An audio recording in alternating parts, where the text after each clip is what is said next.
ladies and gentlemen, to the most anticipated show of your week. No doubt about it. It's a big claim. More in Game of Thrones? I'm in. More Game of Thrones, more Ring of Powers, all that stuff, You didn't sing this weekend either.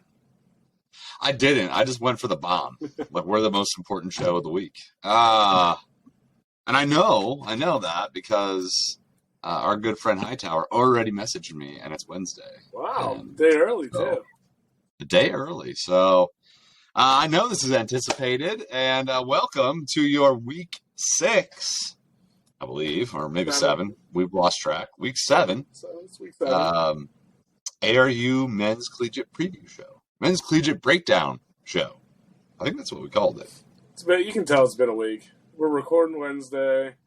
We're both just run down. You're in a basement. You just want to be just like me. Just want to be like me, hidden in the basement. Yeah, it's been... Car seat, Princess Castle. Yeah. It's been a week. You can tell we're getting close to the end of the season where we're just like run down. We are one step away from phoning it in here, but we're here for you. Don't worry. So, Seth, it was a pretty good week, I'd say, in the ARU. The at least small college game of the week lived up to its billing. Yeah. We'll get into that in a second here, but a lot of other good matches, and we set up the all-important West Championship match, kind of like we thought. But that is set up pretty nicely for this week here as well. It's like the guys making the schedule had a crystal ball. Matt and I did the best we could. Yeah, maybe we are. Maybe we're Nostradamus. I mean, the East is done, relatively done. There's a couple of those mid-range teams still going. But yeah, like the East is decided. We know who's the top. We know who's the second. And after this week, we know in the West. And then we're in the playoffs. Easy peasy. Then we're in the playoffs. So next week is it the playoff breakdown show? Even though D2 has one more week. Yeah. But, we're fine. We do our own thing. We're good. Well, you know what? Yeah, we're going to rename the whole show. That'd be great. Yeah. I mean, it's fine. It's our show. Yeah. Well, let's. Speaking of our show, it was your show in Morgantown. Give us a little, 30-second, 40-second recap of your event. So in great Milan Park fashion, there was 90 mile an hour winds going across the field. The whole first half, we had the wind directly in our face. We kicked one, and I'm pretty sure it went like -4 meters. That was our first try and chip and chase, and it just hung and flew, and I was like, probably best to put the foot away this half. So that took a big portion of what we do out. First half was really good back and forth. We played pretty good defense. We kept them out of the inside of the 22 for majority of that first half. They did get 12 points. Probably the longest kick I've ever seen in college rugby. Hennessy hit one from just outside of 50, so 51 or 52 meters, right at midfield. Yeah, it was great. It was really funny too, because my sideline was going, is he really going to kick us? I'm like, guys, he has a 40 mile an hour wind at his back. All he has to do is get it in the air and ride the wind. It's good, and he had plenty of leg. There was, he probably had an extra 10 meters on it. It was right down the middle, huge boost. I think we went in a half. It was 27-12, something like that. 32-12, 27-12, somewhere around there. Pretty good back and forth. For us, it was good because we kept them out of the try zone. All their points were off the foot, which for us wasn't good because we're committing penalties inside our half, or just outside of the inside of our half.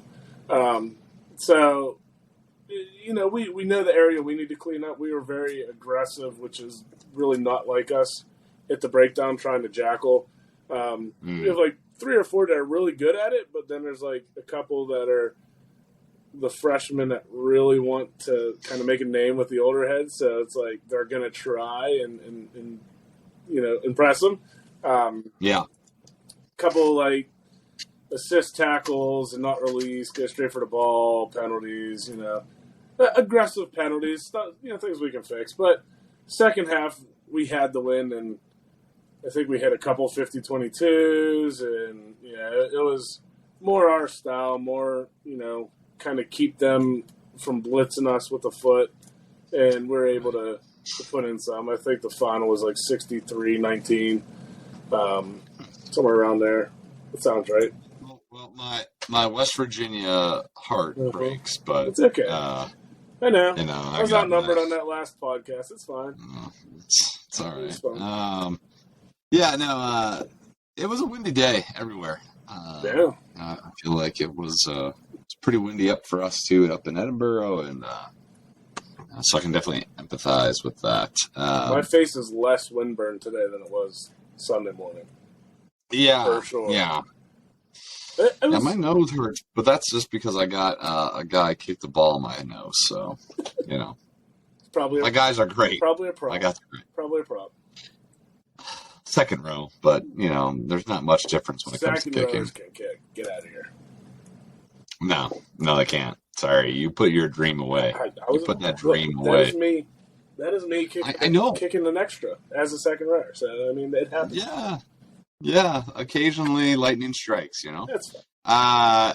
Kent and Ryo.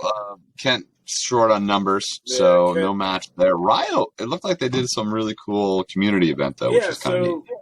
It stinks for Ryo. Ryo's big community event was that weekend. Was this past weekend where a lot of people come into the community. I think it's a Bob Evans thing.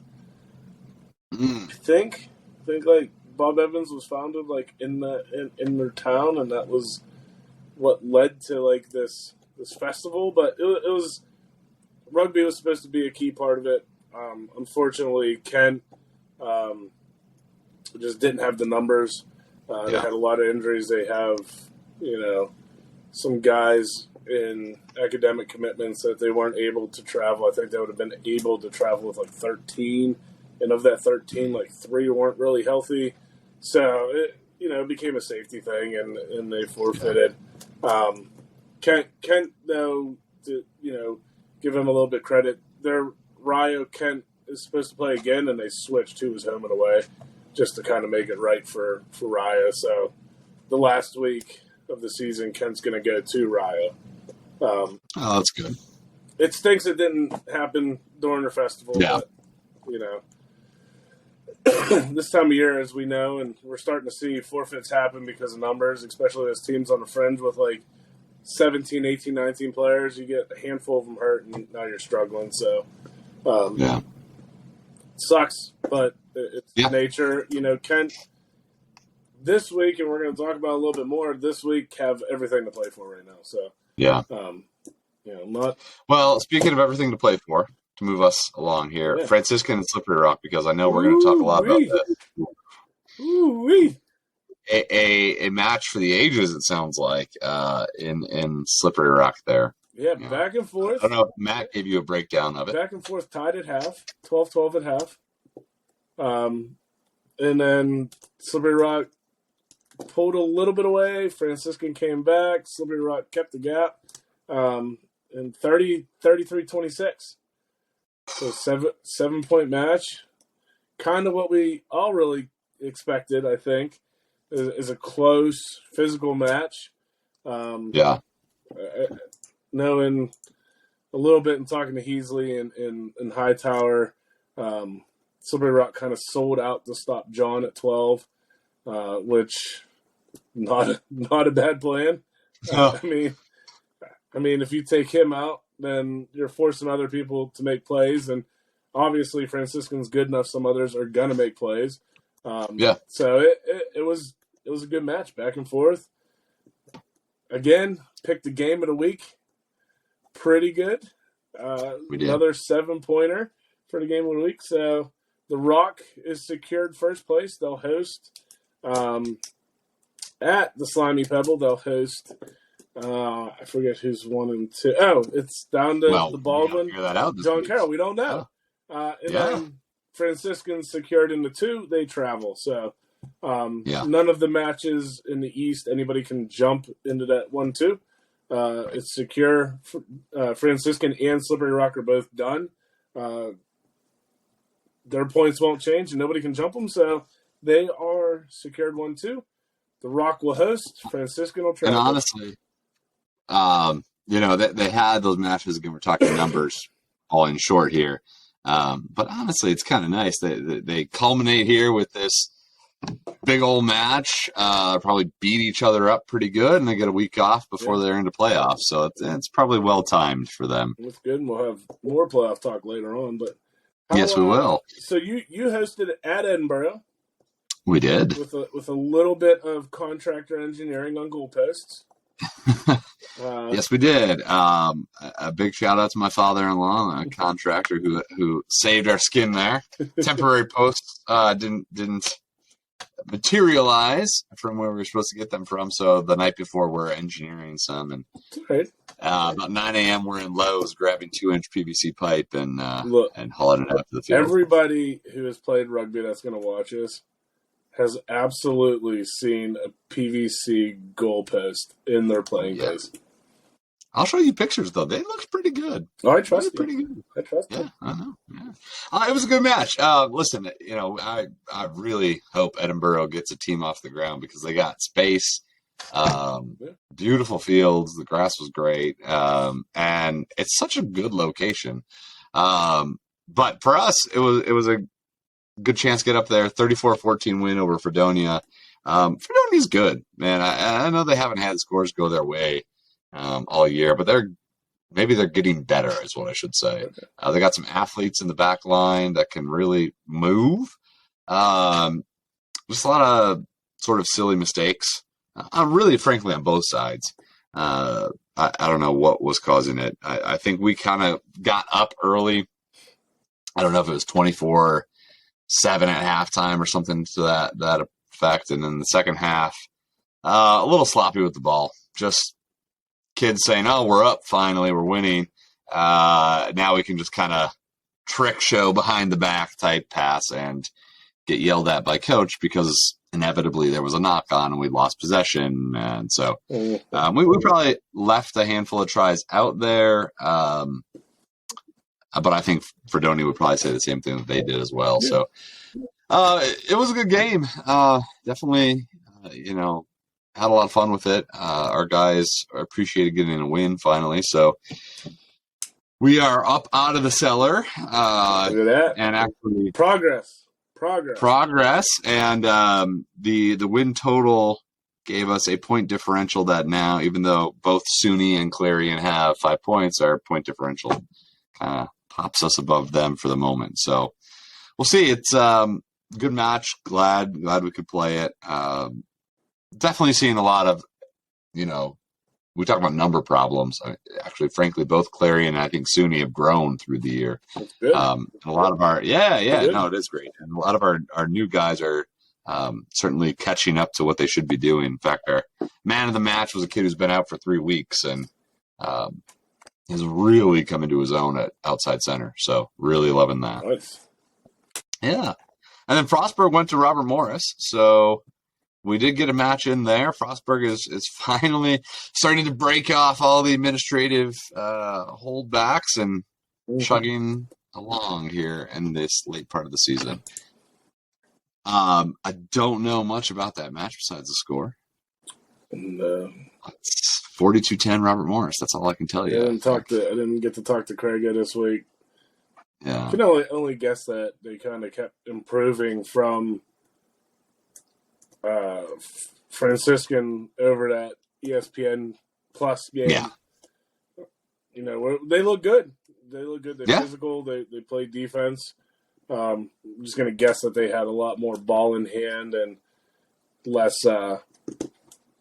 handling errors this week. Yeah. It's one of those things where I kind of wish we could go back and replay week 1 for us and see, it's sort of a litmus test. How much have we progressed? How much has Robert Morris progressed? Mm-hmm. Kind of replay that game. Yeah. But you don't get to do that. So Nope. you just have to play other people. And then Kenyon went up to John Carroll in the West, and John Carroll took the win 62-29, maybe a little closer than we all kind of expected. Kenyon certainly looks like they put up a considerable fight there for John Carroll. Yeah. But what that does is that secures John Carroll in the 1-2 in the West, and of course Baldwin Wallace sitting on the bye. Now sets up a huge one. Yeah. And so with that, let us preview, shall we? So let's take it into preview. For the upper division D1, D2, IUP's hosting Rio. We're bringing Rio in. It is our Ruck Cancer event. Got some pretty sweet jerseys for the event. It's going to be hopefully another good day of rugby. Again, we're playing out of division, kind of building our competitiveness, I guess we can say, with upper division, knowing what we're going to see in playoffs. We're looking to just keep continuing getting better, fixing our mistakes. Like I said, with WVU, we had a lot of breakdown errors, breakdown penalties. We definitely want to clean that up again this week. Coming into this week, we want to clean that up. Talking to the freshmen, you don't have to be the hero every time a guy falls in front of you. If you can counter ruck. If it's a dead ruck, just back off. Let's play defense. Let's get them on the next one. It takes a lot of phases to string together against a good tackling team. So that's what we hope to do. We hope to force people to string phases and, maybe have a handling error on their own. But we're just looking to progress. All eyes point back to WVU after this week. That's going to be for regular season. And then we're already secured in the 1-2. So that puts us into the 5th in the D2 championship. So we're looking to get some guys back off injury. We're looking to keep progressing with some of the younger guys. We start a lot of freshmen each week, which is great for us. What's really good for us is these freshmen have rugby experience. They have experience in high school. Coming in, they're not like most freshmen that you get where they're ex-football kids, right? Played football your whole life, and now you're coming to rugby. You got to learn that blocking is bad. So, yes. So I think for us, we're just gonna keep looking to get better in the aspects where we've been bad. For us, a couple of weeks, scrummaging was bad. I think we only lost one scrum, and it was because of a penalty. This past week, defensive, we won all of our defensive scrums, and offensively, we just secured ball and moved it as quick as we could. So, progress. Lineouts can be better, but they always can be. So, we're getting there. Sure. D2 is a big one. Yes. So Kent needs to win. Kent needs the 4-try point. So they need max points at 5 to jump WVU if they hold WVU without a bonus point. Yeah, it's a tough ask. And then then Kent needs us to beat WVU again and not point for them to vault above WVU. Yeah. So right now, it's a big ask, and it makes for a great game in Kent. Hopefully, the numbers are improved, and I think they got a lot of guys back. I know the academic commitments are definitely back. Right. And I think they're getting 2 or 3 back from injury. Well, this is a hard time of year. Speaking from the academic side of it, because this is midterms. So not only do you have injury issues, but you do have guys that have midterms, and some of them aren't communications or history majors. So the midterm isn't write me an essay. It's like go do a clinical or go do some field research or something. So this is definitely a tricky time of year to navigate for college clubs that don't have varsity players. Right? I mean, it is pretty tricky. So. Can definitely understand that. Can definitely appreciate that. That's a difficult thing to get through. Yeah. So hopefully they got the numbers back. Hopefully, they're home. so that makes it a little bit easier for them. Yeah. So they need to win. They need to max. They need to hold WVU without a point. If WVU gets 1 point, they're in. They secure second or first, depending on how the rest of the season plays out. But Kent's kind of, they know what they need to do. Their home run. They know they need to win, and they need 4 tries, and then they need help. So D2 shaking out. Only thing secure is IUP is in the November 5th, so that's good. It was good for me. Good for us. And very good for you. And then match 3 of the week has some small college bowl series implications. Yeah. Did I say it right? I definitely did. Yeah, close enough. That was very Pittsburghese. I'm sorry. SUNY Robert Morris at SUNY. Yeah, I flipped it. If SUNY wins, they could vault you. Yep. Unless you win and then keep pace. Right. So, 3 big matches in small college this week that have playoffs and where teams are going to go. But with you guys, you're kind of in the driver's seat. You do what you have to do, and you get to host. Yeah. Which is a little terrifying. And you're on the road, right? Yeah. We are on the road. Yeah. We are on the road at Frostburg, 1:00 on Saturday. I'm anticipating that is going to be an absolute tight neck and neck game. We played it 3 times in the springs, twice in 7s, and once we did like a 12s. Each one of those went down to the last play. And if you were with us for the ARU Sevens Championship at Clarion, you know that it went into overtime because we couldn't kick the ball out of bounds. And then Frostburg won on the final, or one of the first plays in overtime. So they're always tight matches, clubs. It's possible that maybe because Frostburg is kind of behind the 8 ball with practice and things that maybe we're a little more sharp. But at the same time, they're probably more rested than we are. So we'll see. Can we put back-to-back wins together? That would be a really big moment for us, heading into playoffs. Yeah. I told the guys right now, listen, if we win out, whether it's, this weekend and the next 2, we're 4-4 going into the postseason. And that is actually a really good year for us, I would imagine. Yeah. So they got their mission. They know what to do. For Frostburg, it's a chance to get a W before sort of wrapping up the season for them. So I'm sure there's a lot to play for, just like there's a lot to play for up in Fredonia as well. So a lot of intrigue on that. I'll be eagerly awaiting match reports, or really what we do is go on Instagram and find. Yeah, let's be real. We don't get match reports. We do. We do. So SUNY's great. SUNY reports every week. Love them. They're great. So we will get a SUNY match report. But let's be real. Very, very few teams report each week. It's killer. But it is what it is, I suppose. The game of the week. The game of the week. Baldwin Wallace at John Carroll. And, John Carroll had a bye, or Baldwin Wallace had the bye last week. John Carroll, the home Kenny match. At John Carroll, this is, they're not very far apart, maybe half hour apart. So this is a really close local rivalry game. And if you recall back to, week 2, we had the Baldwin Wallace guys on. Yep. And they pinpointed this game as their game.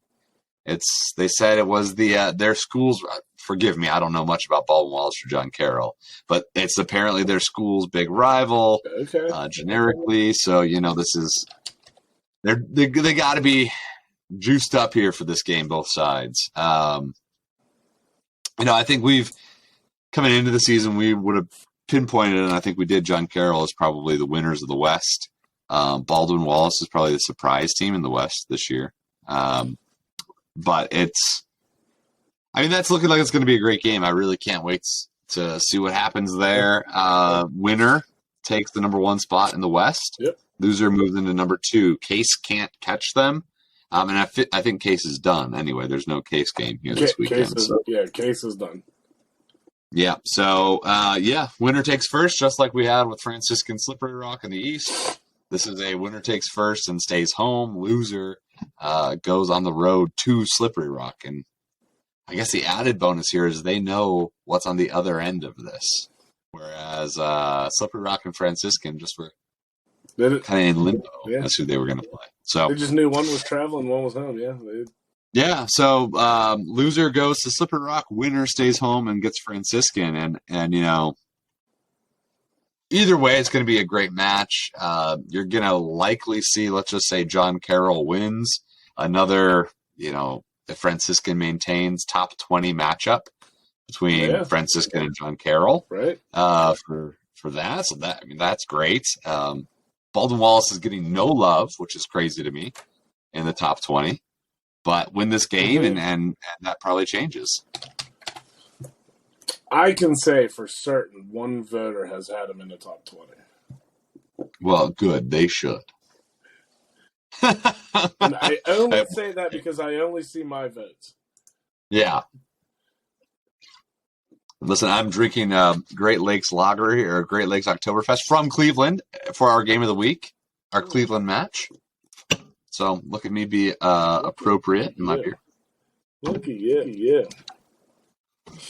We also have we do have another sevens tournament. Last weekend just was a little too hectic. A couple teams that weren't able to make it. Hillsdale Sevens sounds like Hillsdale, Taylor, Tiffin, and AB.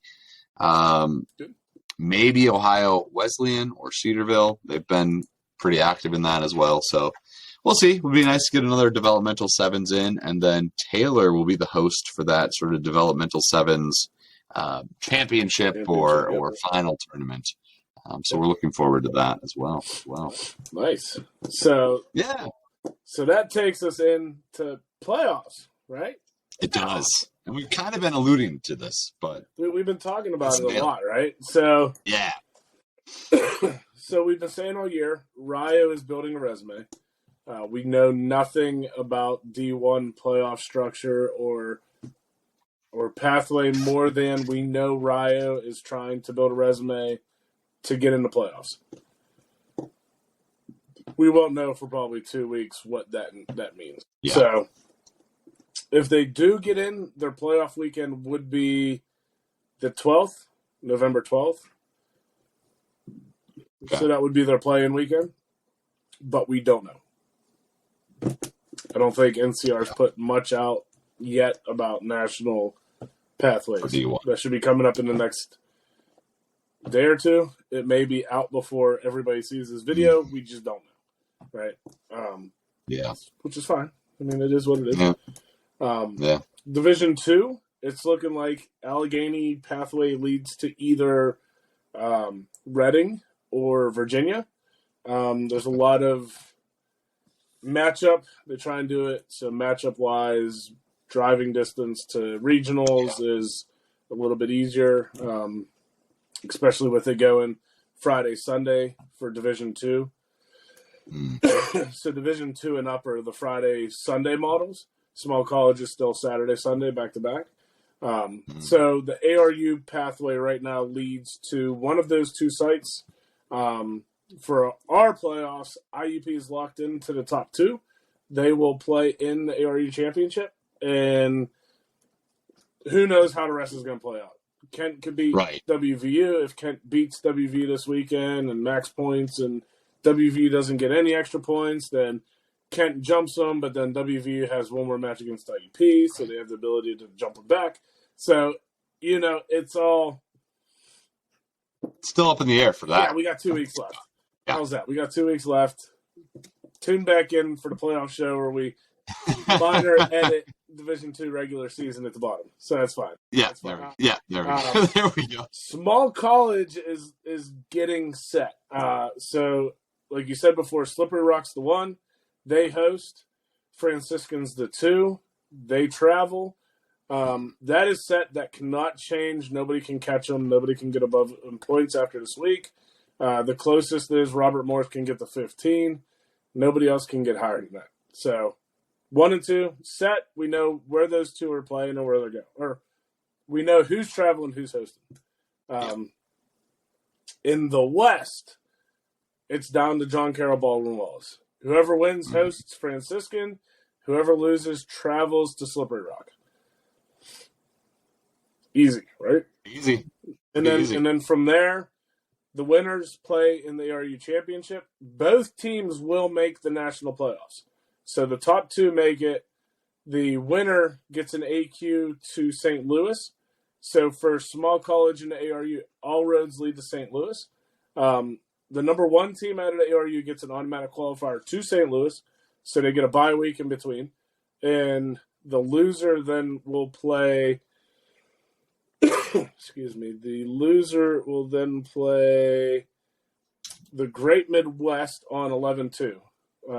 Knowing where that's probably Elkhart, Indiana, I think, is usually where they play that match. And then the winner of that goes to St. Louis in that bracket. So small college, we know where teams are going. We know what's happening. The region, a lot of rugby left for small college. A lot of rugby left. Now that leads down to the Bowl Series, so the CBS teams. Those are the teams that had to declare CBS early on. For us, it's only 4 teams. We got Clarion and Fredonia in the East. Right now, Clarion, you hold the point differential. The point differential tiebreaker over Fredonia. If Fredonia wins and you guys drop, they flip-flop you. They would host. You would travel. So right now, you're kind of in the driver's seat, right? You're in the driver's seat. Yes, we are in the driver's seat. And Fredonia's at RMU. Or RMU's at Fredonia. Yep. I keep saying that backwards. So neither of you have an easy road. So no. We'll see how that shakes up. And then on the West, both of the other teams are done. Neither are going to move. So Kenyon would be the 1 in the West. Denison would be the 2. We need to confirm with them if they're able to play it because both of them are taking a forfeit this week. One was supposed to be one was supposed to host Slippery Rock, or one was playing Slippery Rock, one was playing Francisco. Yeah. They both have forfeited. We need to make sure that they are in. I will make sure that I'll reach out to both teams and confirm. For the CBS teams, the 2 winners of the ARU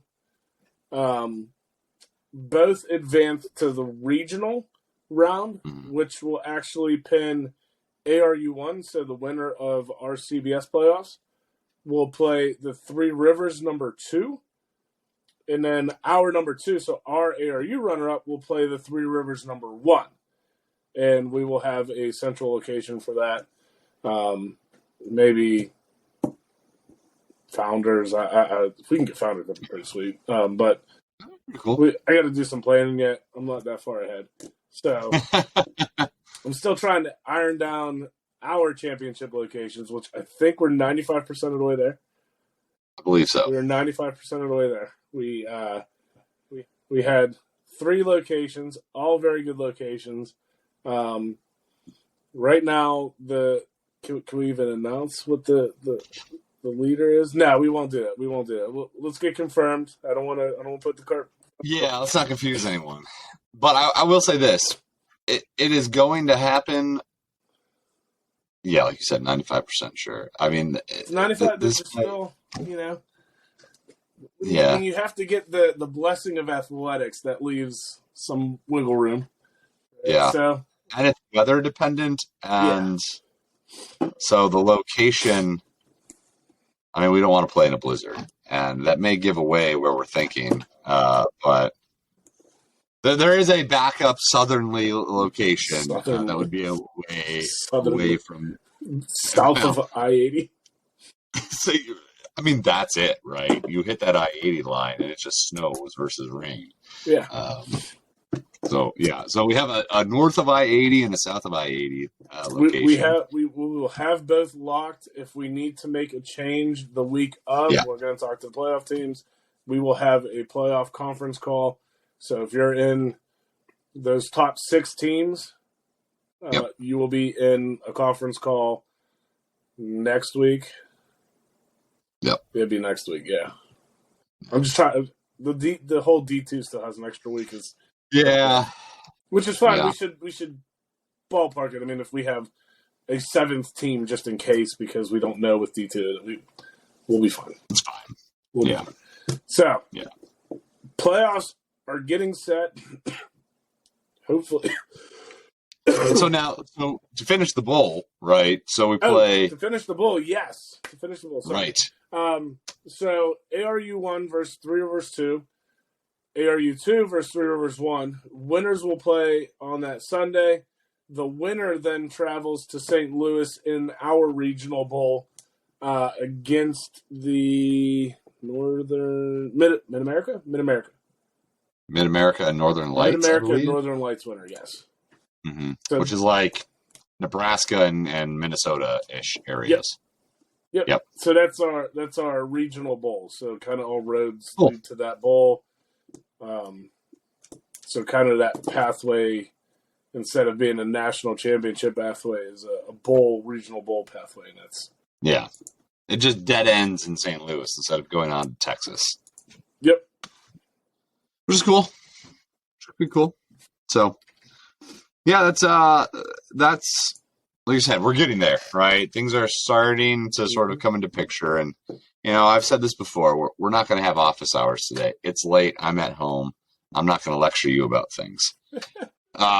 It would have been nice if NCR could have had all of this ironed out earlier in the year, but we are where we are. And we've said it before on this show. This is only the second year that NCR has done this stuff. So since I'm kind of behind the curtain a little bit, I think a lot of it has to do with ironing out locations for regionals, so they can't really announce without having the location set. Yeah. Like I know, especially for D2, the Northeast Regional last year was at Cherry Hill, New Jersey. This year, that Northeast Regional is at Penn State Berks and Reading. So things shift. So I get it, but pathways, I don't know. I think we kind of like ponder the same thing, like a little bit of pathway earlier on, kind of thing. But I get it. It's not. It is what it is. Play your game easy, especially with like teams like forfeiting because of numbers. Like, does that change your conference structure at all? And if it does that mean you drop an AQ to gain an AQ? There's so much in it. As much as we would want this to be a stable thing like college football or something like that, it's not, right? I mean, we are who we are. It's rugby. It's club rugby. So, it's rugby. Yeah. It's rugby. So you roll with the punches and you just go where they tell you to go to play the game they tell you to play. And that's kind of got to be your attitude. That's fine. It's the way it's always been. And listen, the sport's definitely getting more I don't want to say professional because it's college athletics, but we are getting more put together. How about that? Yes. And I can tell, just looking at even at our small college conference, we was talking with Rob Beck up at Fredonia after our match, and just the same sort of conversations are happening at a lot of these small college places and D2 places is with athletics. We bring in students, or we could bring in students, and pay attention to us basically, and give us better funding and better facilities. And some schools are moving that way. So, we'll see. 10 years from now, maybe it's different, but right now, it is what it is. Yep. Progress. So Progress. Hey, that's true because listen, when we played back in the aughts. There was no such thing as a medical trainer at a game. Medical trainer was like your buddy who was a Parks and Rec major who was like, I think you're concussed, man. You better get off the field. Right? I mean, that was it. So now the fact that we have to have those, progress. You laugh, but it's true, right? I'm honestly thinking back to when I played. I can't honestly remember medical. Well, that's probably because you were concussed. No, I know. I think I maybe had one playing rugby. I don't think I ever did. Football, I had concussions. I don't think I had any in college. I got more beat up playing football than I ever did playing rugby. That's because you're a little guy. I'm not that little. Okay. I mean, yeah. All right. I was a hooker, and I was defended by very nice big props, and they did most of the work for me. I'm not going to lie. You had guys like me beside you. Yeah. I mean, we all look little next to Hightower. Yeah, I mean, that's the guy you want to play with. Oh, well. All right. Well, on that lovely note, giving Hightower one last shout out. That's a great way to wrap. We start with Hightower and we end with Hightower. I like it. How about that? I like it. Right, our number one fan. Folks, we will see you next week for our playoff show. Enjoy your weekend of rugby. And have fun and be safe. I was waiting for it. There we are. Take care, everyone.